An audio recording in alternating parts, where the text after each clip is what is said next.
আমরা যে পৃথিবীতে বসবাস করি, এই পৃথিবীর মধ্যে সবচেয়ে একটা ভালো একটা কান্ট্রি আছে। এমন একটি দেশ আছে যে দেশ পৃথিবীতে যতগুলো দেশ আছে সব দেশেরই ভালো চায়।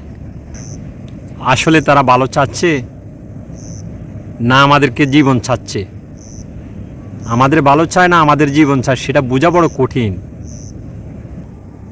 তারা এমন একটা জাতি, সবার ভালো চাইতে চাইতে পৃথিবীর অনেক দেশের মানুষ, ওরা শান্তির লেবাজ, উন্নয়নের লেবাজ, অথচ এইভাবে মানুষের জীবনগুলো নিয়ে তারা ছিনিমিনি করে।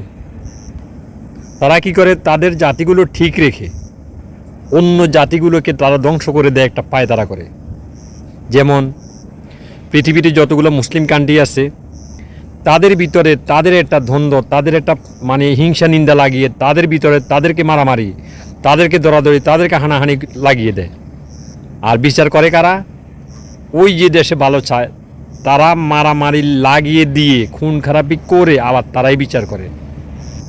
তারা পৃথিবীতে শান্তির কথা বলবে, আপনার কাছে খনিজ সম্পদ আছে, ওই শান্তির কথা বলে ওদের ভিতরে দুটো ভাগে ভাগ করে লাগিয়ে দেয় ঝগড়া।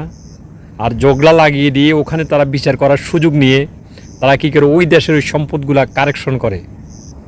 অন্য দেশের যে খনিজ সম্পদগুলো থাকে সেক্ষেত্রে তারা ওদেরকে ওই খনিজ সম্পদের উপর তাদের নজর থাকে।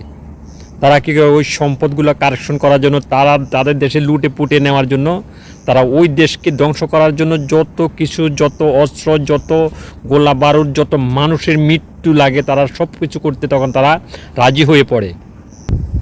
যে দেশে খনিজ সম্পদ আছে সেই দেশে ওরা প্রয়োজনে ওই দেশের সম্পূর্ণ মানুষ মেরে পেলে হলেও তারা ওই দেশের সম্পদগুলো নিয়ে যাবে। তারা আপনাকে শোনাবে একরকম, তারা কারেকশন করবে আরেক রকম। আপনার দেশের মানুষ থাকবে কি থাকবে না ওটা তাদের দেখার বিষয় না, তাদের একটাই দেখার বিষয়, সেটা হলো ওই দেশের খনিজ সম্পদ তারা নিয়ে যাবে। আর ওই খনিজ সম্পদ নেওয়ার জন্য ওদের যতগুলো কৌশল, যত বিরোধী দল লাগে, যত মানুষ লাগে, সব কিছু তারা সেটিং করে দেবে। যত টাকা লাগে তারা দেবে। আপনার দেশ থেকে খনিজ সম্পদের মূল্য যত টাকা, তার চেয়ে কিছু টাকা খরচ করে তারা হাজার হাজার কোটি টাকার ডলার, হাজার হাজার বিলিয়ন ডলারের সম্পদগুলো তারা নিয়ে যেতে তারা একটু দ্বিধাদ্বন্দ্ব করে না। মরে যাক মানুষ, তারা ওই চিন্তা করে না। তখন তারা চিন্তা করে কি?